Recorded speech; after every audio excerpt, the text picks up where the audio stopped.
The mess hall of the UES Liberty buzzed with quiet conversation as Lieutenant Commander Jake Morrison sat across from the strangest dinner guest he had ever entertained.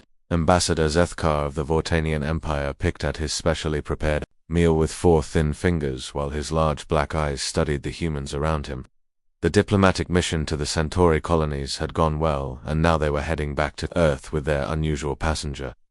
Jake took a sip of his coffee and leaned back in his chair. The other crew members at the table seemed relaxed for the first time in weeks. Chief Engineer Lisa Parker was telling a story about her first day on a starship, while Communications Officer Ben Taylor laughed at the funny parts. Dr. Amy Collins nodded along as she ate her dinner. The whole scene felt normal, except for the aliens sitting among them. So Ambassador Jake said, "What do you think of human military traditions so far?" Zethkar tilted his head in that odd way his species did when thinking. "Your customs are difficult to understand. Your people seem to have many rituals that serve no clear purpose." Lisa grinned and nudged Jake with her elbow. "Tell him about the left-handed smoke shifter." Jake's face lit up. This was one of his favorite stories to tell new people.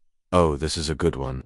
Back in the old days, on Earth, armies used to play tricks on new soldiers. When someone fresh joined the unit, the older soldiers would send them to find things that did not exist." The ambassador's eyes grew even larger, if that was possible. "Things that do not exist, right?" Jake continued, warming to his subject. "They would tell the new guy to go find a left-handed smoke shifter or a bucket of prop wash or maybe some relative bearing grease. The poor kid would run around the base for hours asking everyone where to find these things." Ben jumped in with his own example. "My grandfather was in the old Navy. They used to send new sailors to get a brass magnet or ask them to find the ships." Anchor watched Lisa slapped the table and laughed. "My dad fell for the exhaust sample trick when he was learning to fix cars. His boss sent him to collect exhaust fumes from an electric vehicle. He stood behind that car for 20 minutes with a bag waiting for smoke to come out." Dr. Collins smiled. "It is a form of hazing, but also bonding. The new person learns who to trust, and the group sees how they handle stress and confusion." Jake nodded.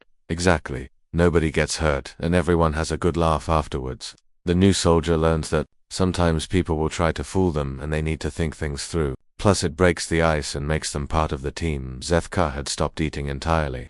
His dark eyes moved from face to face as if he was trying to solve a puzzle. "You deliberately tell untruths to your own people, not really lies," Jake said. "More like jokes. Everyone knows they are not real once they figure it out. It is all in good fun, but you convince them that impossible things exist." Lisa shrugged. "For a little while, sure.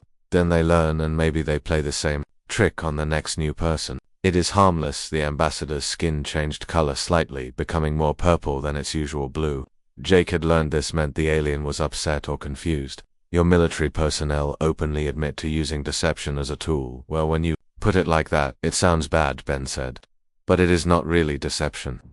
More like a game or a test. These impossible items you describe," Zethkar said slowly, "smoke shifters that are left-handed, magnets made of brass, anchor watchers on ships. You train your people to believe in things that cannot exist." Jake was starting to feel uncomfortable. The aliens seemed to be taking this much more seriously than anyone intended. "Look, it is hard to explain if you did not grow up with it. Humans like to joke around. We tell stories that are not true just for fun. We make up silly things and laugh about them. Your species regularly creates false realities and convinces others they are true." Dr. Collins leaned forward with concern in her voice. "Ambassador, I think there might be a misunderstanding here. Human humor is not meant to be harmful. We have concepts like fiction and imagination that help us think creatively." Zethkar stood up abruptly. His tall, thin frame towered over the seated humans. "I have heard enough. Your people weaponize falsehood and call it tradition. You train your military to accept impossible things as real. This explains much about human behavior." "Wait," Jake said, rising from his chair. "You are taking this the wrong way. These are just harmless pranks." But the ambassador was already walking toward the door. "I must report this to my superiors immediately. The Vortanian Empire must know that humans are master manipulators who use deception as a military tool." The mess hall fell silent as Zethkar left. The humans looked at each other in confusion and growing worry. What had started as friendly dinner conversation had somehow turned into a diplomatic incident. "Did we just make a huge mistake?" Lisa asked quietly. Jake sat back down heavily. He had no idea that a simple joke about military pranks could be seen as something dangerous. Now their alien guest thought humans were some kind of deception specialists. This was going to be a very long trip back to Earth. Captain Helen Rodriguez was enjoying her morning coffee when the urgent message came through. The red priority light flashed on her command console, making everyone on the bridge turn to look. She set down her cup and opened the transmission from Starfleet Command. What she read made her stomach drop. "Lieutenant Taylor," she called to her communications officer. "Get me a secure channel to Admiral Hayes immediately." Ben Taylor worked quickly at his station. "Channel open, Captain." The Admiral's face appeared on the main screen, looking tired and worried. "Helen, I assume you got the message about the Vortanian complaint." "Yes, sir. I can hardly believe it.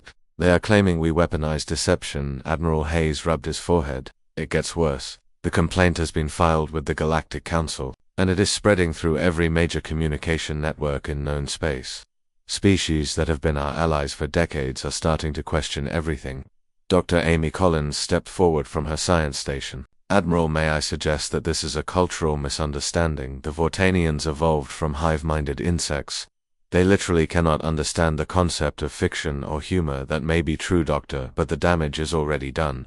Ambassador Zethkar has told his people that human military personnel openly bragged about their ability to make others believe impossible things exist. Two species that never developed imagination. This sounds like a confession of psychological warfare, Captain." Rodriguez felt a chill run down her spine. "What exactly did Jake tell them according to the report, your Lieutenant Commander?" Morrison described something called a left-handed smoke shifter, and claimed that humans regularly convince their own people that non-existent items are real. Chief Parker apparently confirmed this by adding stories about exhaust samples from electric vehicles. Ben Taylor looked up from his console. "Captain, I am picking up increased chatter on alien frequencies. The Nexari are discussing whether humans can be trusted in trade negotiations. The Keltharian military is requesting additional security briefings about human deception capabilities." Dr. Collins moved to her research terminal and began pulling up files. "This is fascinating from a xenopsychology perspective, but terrifying from a diplomatic one. Most alien species we have encountered fall into two categories. Either they evolved from pack hunters with rigid social hierarchies, or they came from hive minds with shared consciousness. Neither type ever developed the cognitive flexibility that allows humans to understand fiction." "Explain that in simple terms, Doctor," the Admiral said. "When we tell a story about something that does not exist, other species cannot process it the same way we do. They do not have the mental framework to understand that we know it is not real. To them, Jake's story sounded like he was describing actual military equipment and tactics." Captain Rodriguez began pacing the bridge. "So when Lisa talked about sending someone to collect exhaust from an electric car, the aliens heard a detailed description of how humans can convince others that vehicles produce invisible substances that can be captured in containers. To species that think literally, this sounds like advanced psychological manipulation." Ben Taylor's console chirped with another incoming message. "Captain, we have reports from 3 more sectors. The Thraxian warrior clans are mobilizing additional ships. They apparently believe that if humans can lie for amusement, they must lie about everything, including peace treaties." Admiral Hayes' expression grew darker. "The Thraxians are not the only ones. Intelligence reports suggest that at least 12 different species are now questioning their relationships with humanity. Some are considering preemptive action." "Preemptive action?" Rodriguez asked, though she feared she already knew the answer. "They think we are planning some kind of massive, deception-based attack. The idea that humans can make others believe impossible things exist terrifies them. They are convinced we could convince their own people that their weapons do not work or that their ships cannot fly." Dr. Collins looked up from her research with growing alarm. "Captain, this is worse than I thought. I have been reviewing psychological profiles of our major allies. The Vortanians communicate through chemical signals that cannot carry false information. The Nexari use mathematical languages where every statement must be provably true or false. The Keltharians have memory-sharing technology that makes deception nearly impossible in their society, and then humans come along talking casually about convincing people that impossible things are real," the Admiral said. "To them we might as well be claiming we can alter reality itself." Ben Taylor held up his hand. "Sorry to interrupt, but I am getting more reports. A Zephyrian trade convoy just changed course to avoid the Sol system. They filed a request with Navigation Control asking for alternate routes that do not pass through areas of human deception." Influence. Captain Rodriguez felt the situation spiraling out of control. "Admiral, what are our options? Limited. Diplomatic teams are trying to explain human humor to alien representatives, but it is not going well. Most species either cannot understand the concept or they think we are lying about lying, which makes them trust us even less. Dr. Collins pulled up a star chart showing allied territories. The problem is that our explanation sounds exactly like what a deception specialist would say. When we tell them that we were just joking, they hear us claiming that we can convince others that serious military intelligence is harmless entertainment. Captain, Ben said urgently, I am detecting ships moving toward the outer system. Long-range sensors show at least 6 different species represented. They are not broadcasting hostile intentions, but they are definitely mobilizing. Admiral Hayes leaned forward on the screen. Helen, I need you to get back to Earth immediately. We are calling an emergency meeting of all human military commanders. If we cannot convince the galaxy that our jokes are harmless, then we need to prepare for the possibility that our sense of humor might start. The first galactic war in 300 years. Rodriguez looked around at her crew.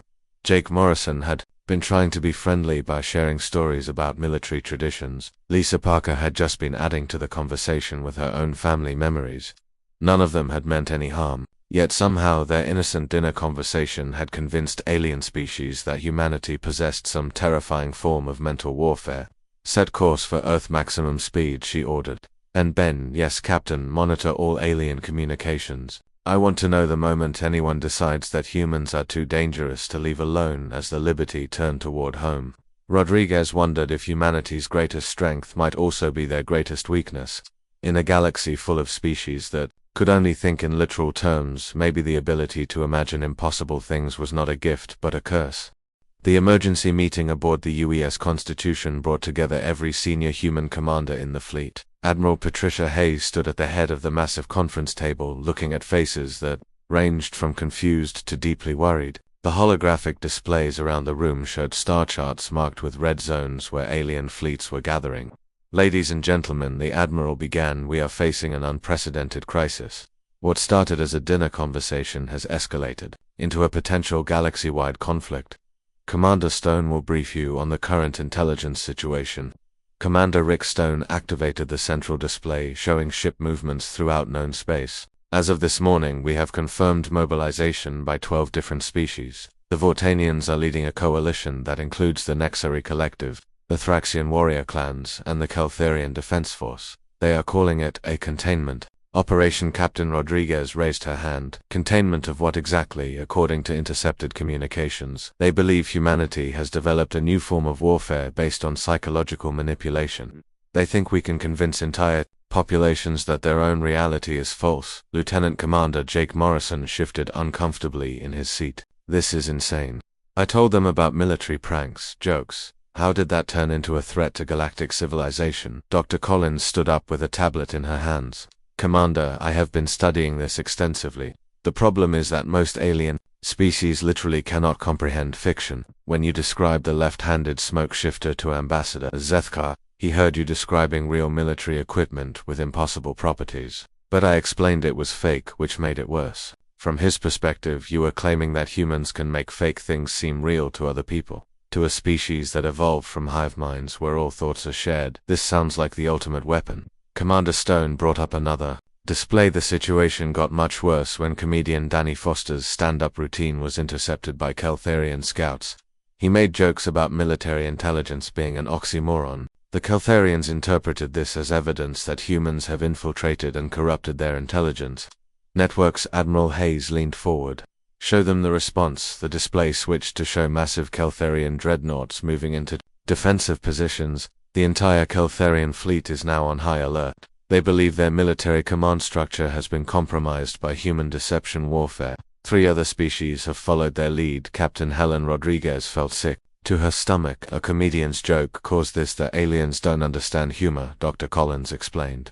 To them, Danny's routine sounded like a human military specialist openly mocking the effectiveness of alien intelligence operations.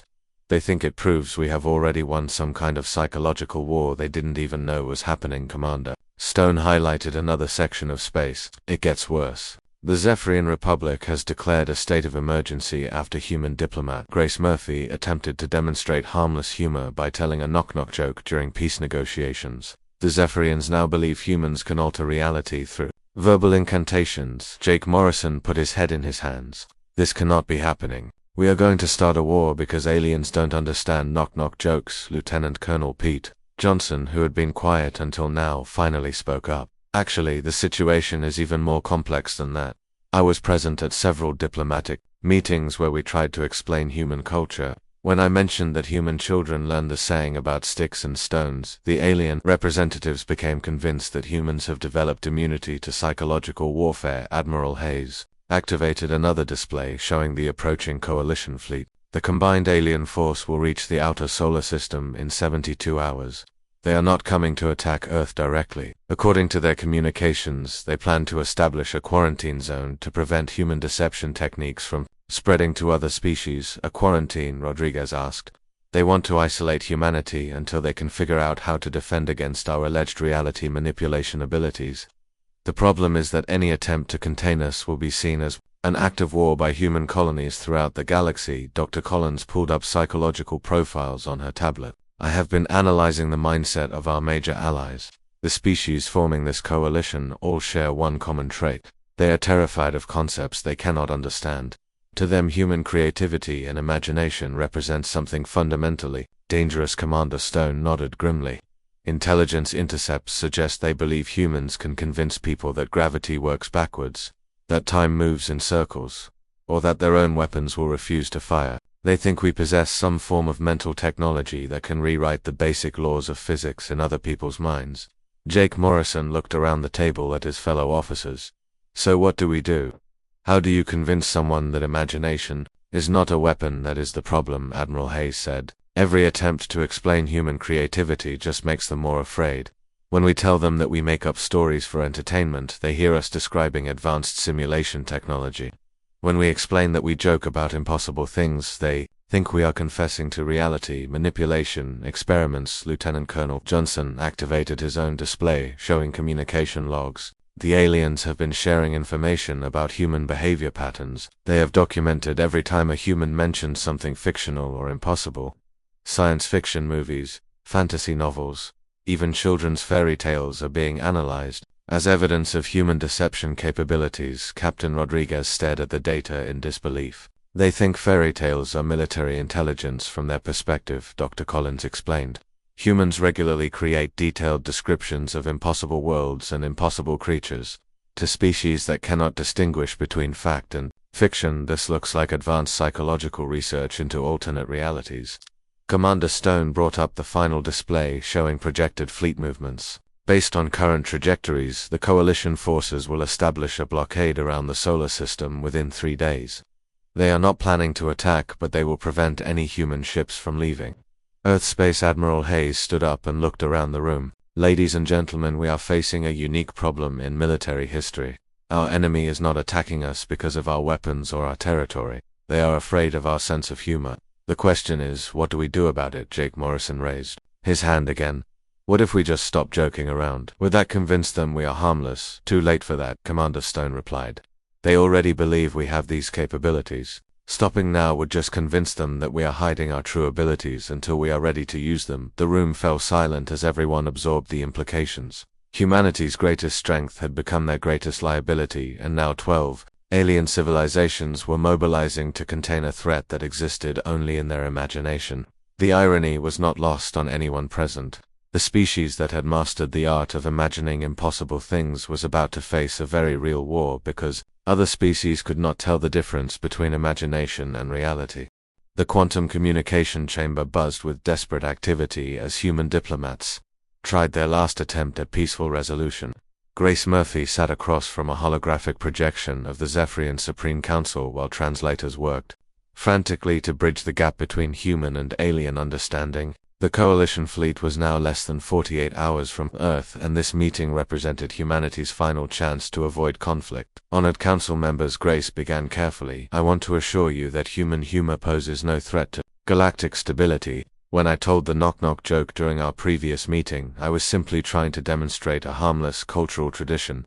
The lead Zephyrian representative rippled his crystalline features in what humans had learned was a sign of deep concern. Ambassador Murphy, your species continues to claim that these verbal manipulations are harmless, yet you openly admit to altering the perceptions of others through seemingly impossible scenarios.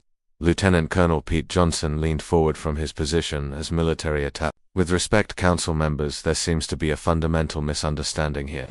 When humans tell jokes or stories, we all understand that they are not real.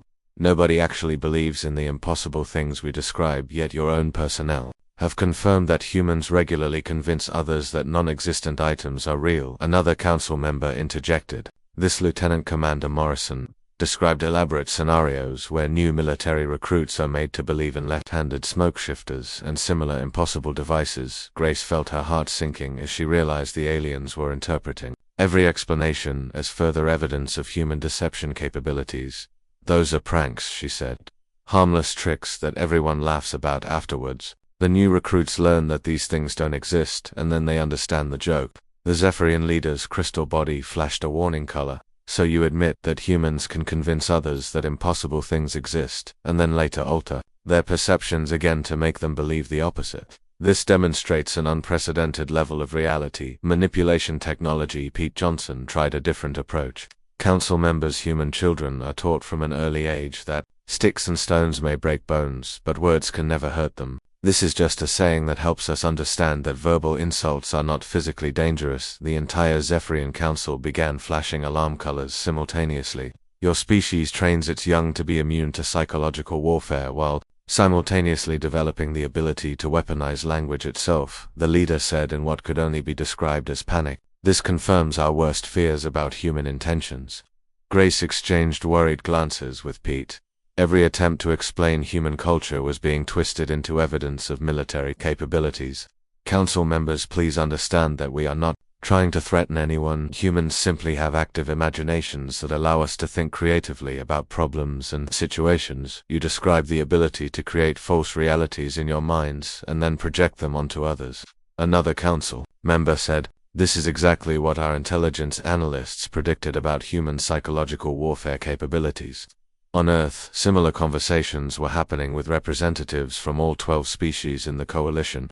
Captain Rodriguez monitored the communications from the bridge of the UES Liberty and watched in growing horror as each diplomatic contact made the situation worse. Dr. Amy Collins worked frantically at her console analyzing alien psychological profiles while searching for some way to bridge the understanding gap. "Captain," she called out, "I think I understand the real problem here. It's not just that they don't understand humor or fiction. They are afraid of their own inability to detect when we are joking." Rodriguez turned from the communications display. "Explain that every species in this coalition evolved in environments where deception meant death. Pack hunters that lie to their pack get exiled. Hive minds that contain false information collapse entirely. To them, the ability to lie convincingly is the most dangerous weapon imaginable because they have no defense against it." Communications Officer Ben Taylor looked up from his station. "Captain, the diplomatic channels are breaking down. The Nexari delegation just terminated their session after our negotiator mentioned that humans enjoy reading fantasy novels. They think we have entire industries dedicated to creating false realities." Rodriguez rubbed her temples as she felt a massive headache building. "So we cannot convince them that we are harmless because every explanation sounds like proof that we are dangerous." "That's right," Dr. Collins confirmed. "But I think I might have an idea. What if we stop trying to convince them that our capabilities are harmless and instead embrace what they think we can do?" "I don't follow." Dr. Collins pulled up her research on the main screen. "The aliens believe humans can make others accept impossible things as real. They think we can alter perceptions and convince people that the laws of physics work differently. What if we let them keep believing that?" Ben Taylor's console chirped with an incoming priority message. "Captain, we have an urgent communication from Ensign Mary Watson on the Deep Space Monitoring Station. She says she has discovered something important about alien communications."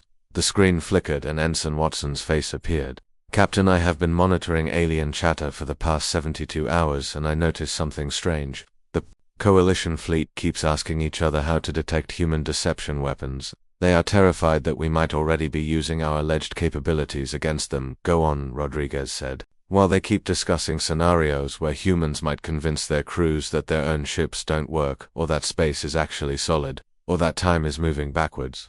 They are so worried about these possibilities that they are second-guessing everything their own sensors tell them." Dr. Collins smiled for the first time in days. "That's it. They are already defeating themselves. They are so afraid of what they think we can do that they are questioning their own Reality, Rodriguez began to understand where this was heading. You're suggesting we use their fear against them, not against them exactly. But what if we confirm their suspicions instead of denying them? What if we make them believe that their fears are justified? On the quantum communication channel, Grace Murphy was still trying to explain human culture to increasingly agitated alien representatives when she received an urgent message from Earth. The new instructions made her eyes widen, but she followed them exactly. Council members, she said with complete seriousness, I have been authorized to inform you that Earth's Department of Impossible Things has been monitoring this conversation. Our defensive systems are now active and prepared to deploy reality distortion protocols if your fleet continues its approach. The reaction was immediate and dramatic. Every alien representative began speaking at once in their own languages, while emergency alarms could be heard in the background of their transmissions. The Zephyrian leader's crystal body turned a deep red color that indicated extreme panic. You admit to possessing reality distortion weapons, he said in a voice filled with terror. I can neither confirm nor deny the specific capabilities of our impossible systems, Grace replied, maintaining her serious expression. However, I can tell you that approaching Earth while these defenses are active would be inadvisable. Pete Johnson played his part perfectly. The Department of Impossible Things has developed several new systems since our last diplomatic contact. I am authorized to warn you that our left-handed photon torpedoes and probability-based defense grids are currently online. The alien communications dissolved into chaos as representatives from all 12 species began frantically discussing how to respond to weapons that defied the laws of physics.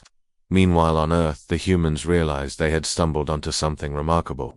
Sometimes, the best weapon was not something you built, but something you let others believe you had built.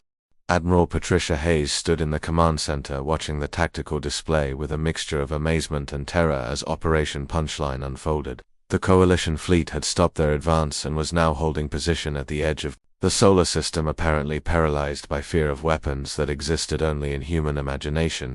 It was time for the next phase of their desperate bluff. Open a channel to all Coalition vessels, she ordered.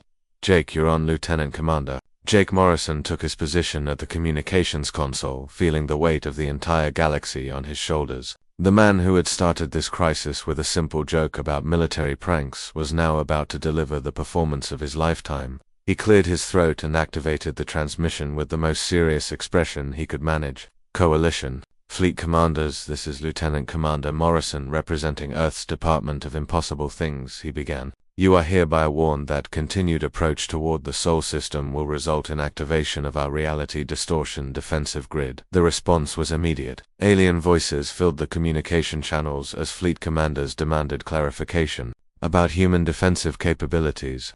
Jake continued with complete deadpan delivery.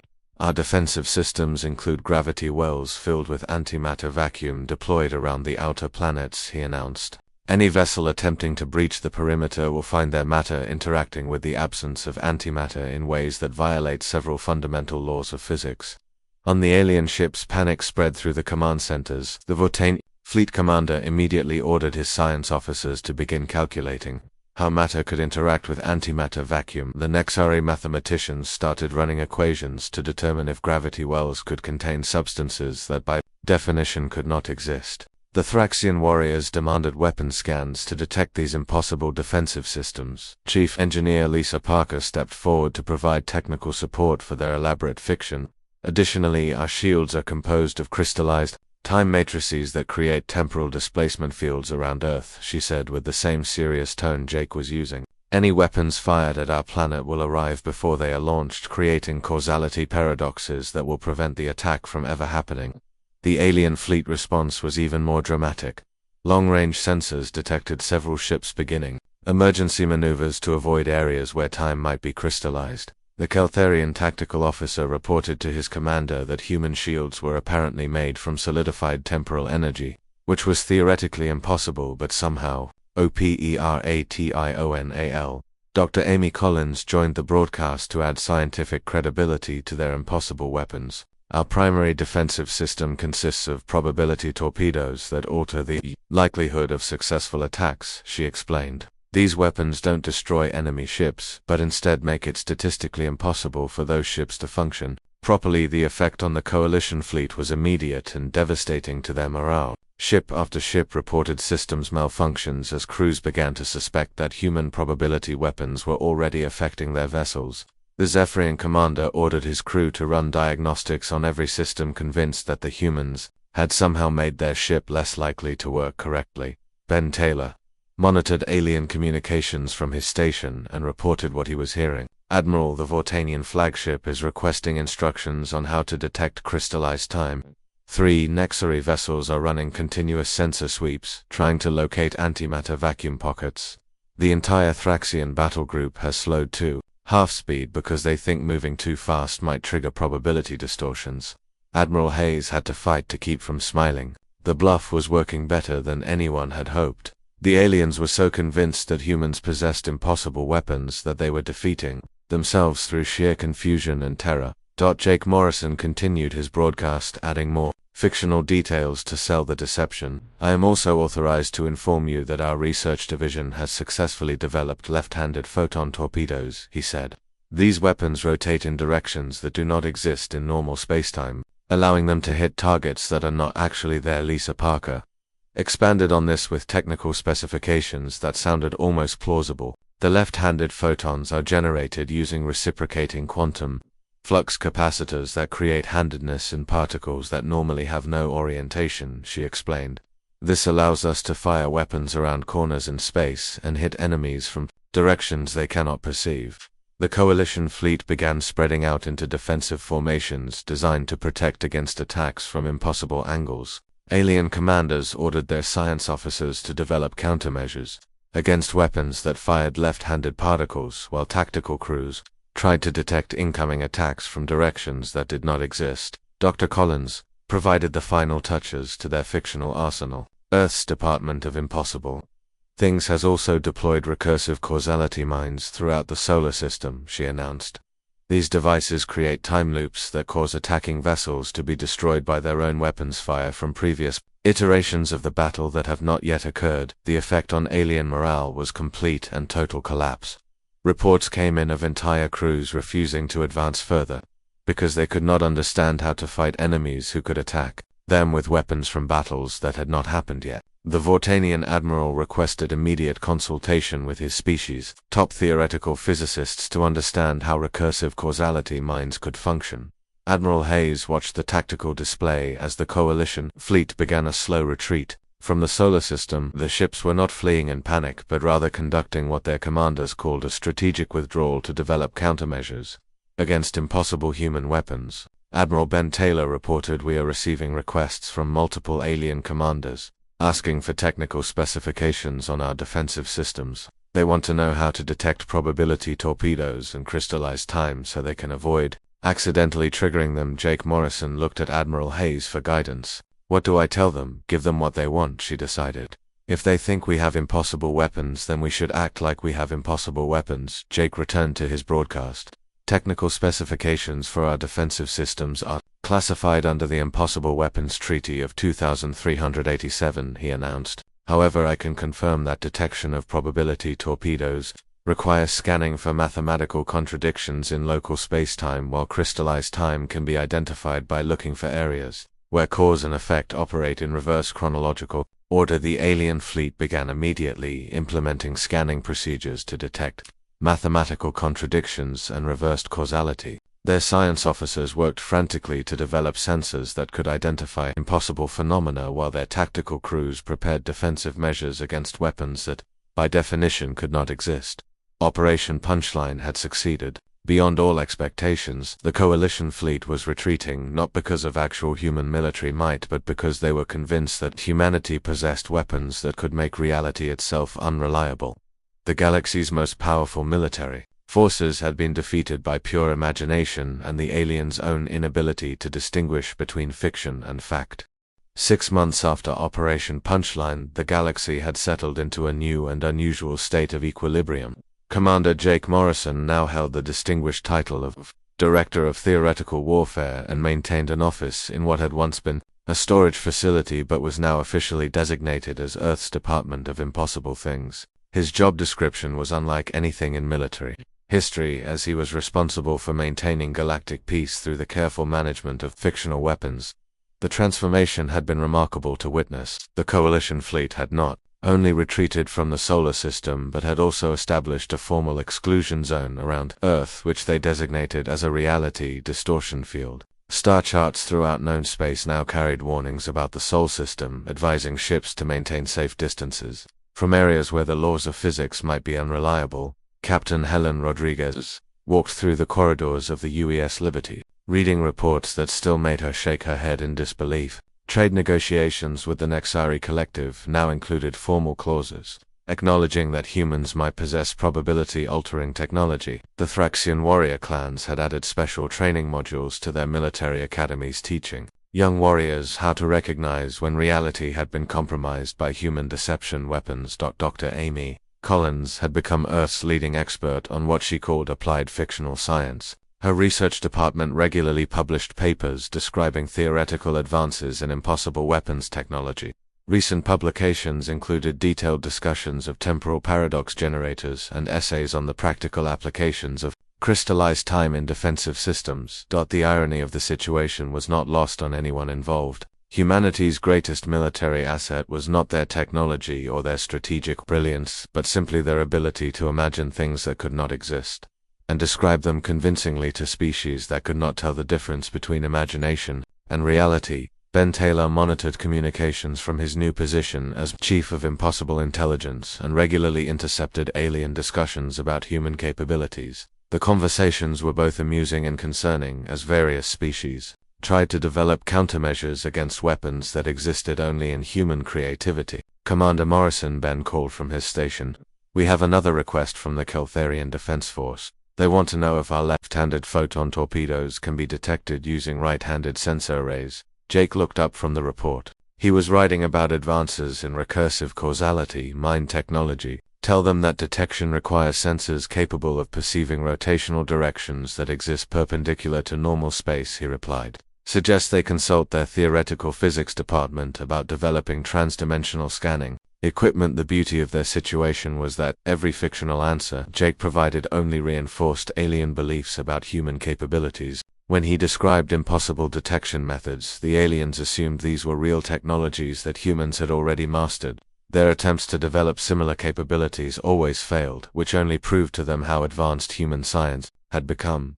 Chief Engineer Lisa Parker had been promoted to Director of Impossible Engineering and spent her days writing technical manuals for weapon systems that could never be built. Her latest project involved detailed specifications for matter-antimatter, vacuum generators, and quantum flux capacitors with reciprocating handedness properties. "The engineering reports are ready for release," she announced. "I have included complete technical drawings for the probability torpedo guidance systems and operational manuals for crystallized timeshield generators." The documents would be deliberately leaked to alien intelligence networks within days. Enemy scientists would spend months trying to understand the engineering principles behind devices that violated fundamental laws of physics. Their failure to duplicate human impossible weapons technology only confirmed their belief that humans were centuries ahead in theoretical science. Dr. Collins looked up from her research terminal where she was designing the next phase of fictional weapons development. "I think we should introduce the concept of negative mass artillery next quarter," she suggested. Weapons that fire projectiles with negative weight would be impossible for conventional defenses to stop, since they would accelerate toward their targets instead of away from them. Jake nodded approvingly. "Make sure to include technical specifications for negative mass production facilities. The aliens will spend years trying to figure out how to create matter with negative weight."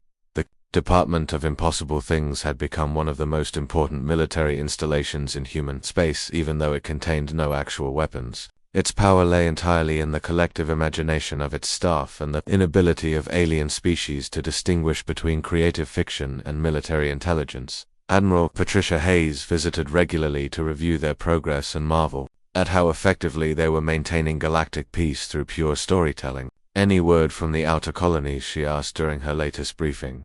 "All quiet," Jake reported. "The Zephyrian Republic sent a formal request last week asking for permission to transit through the reality distortion zone around Earth. I told them they would need temporal displacement permits and negative mass clearance certificates." "Did they request the permits?" "Of course. Their diplomatic corps is still trying to figure out how to apply for permits to enter areas where time moves differently. Meanwhile, 3 other species have filed similar requests and are waiting for instructions on how to obtain impossible documentation. Ben Taylor smiled as he monitored the latest intelligence reports. The best part is that our defense strategy is completely sustainable.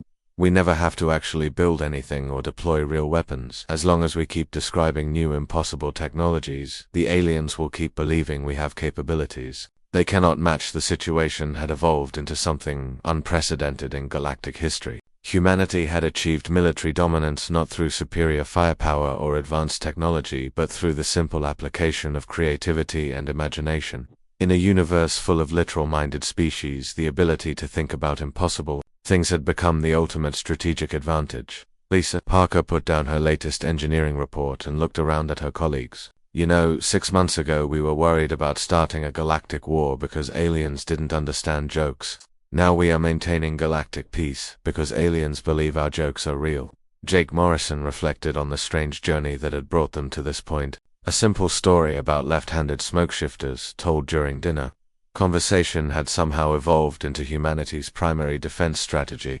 The galaxy's most powerful military forces were kept in check, not by fear of human weapons, but by fear of human imagination. As reports came in of newly discovered species requesting information about safe passage through areas of human impossible weapons influence, Jake realized that their fictional arsenal was becoming more effective than any real military technology could ever be. Sometimes the best weapon was not something you built, but something you convinced others you might have built. The left-handed smoke shifter that had started it all had truly become the galaxy's most powerful weapon, and Jake Morrison was its most important operator, even though it existed nowhere except in the collective imagination of humanity and the terrified minds of their alien neighbors.